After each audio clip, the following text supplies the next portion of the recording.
ल कस्तो लाग्यो तँलाई राम्रो बब्बाल अनि अरू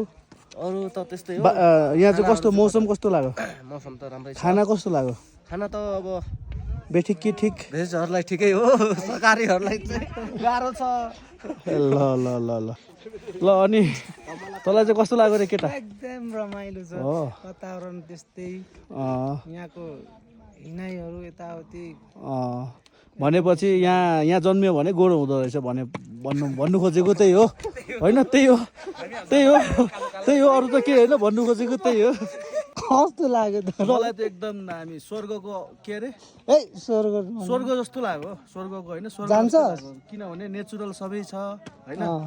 यहाँ हिउँ पनि पर्छ कहिले चिसो आज हिउँ भेटाएन तर हिउँ त पर्छ नि त। ल, फेरि साइडको उ गरिदिनु।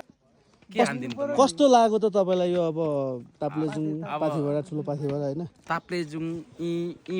हुर्केको भए यी जन्मेको भए त हामी गोरो हुन्थ्यौँ होला गोरो चुक होइन अँ अब हामी जन्मियौँ झापामा घामले सब कालो डरेर होइन खरानी दाँत मात्र देखिन्छ होइन त्यही हो भन्नु खोजेको अनि त्यही अब यस्तो पनि यहाँको सौन्दर्य त अब अति राम्रो छ नि नेचुरल होइन नेचुरल वेदर एकैछिनमा घाम एकैछिनमा पानी एकैछिनमा हुसे होइन लामो अघिल्को इन्टरभ्यूमा हाम्रो त कस्तो फेरि तपाईँ पनि ए लिनुपर्छ नि हो मामा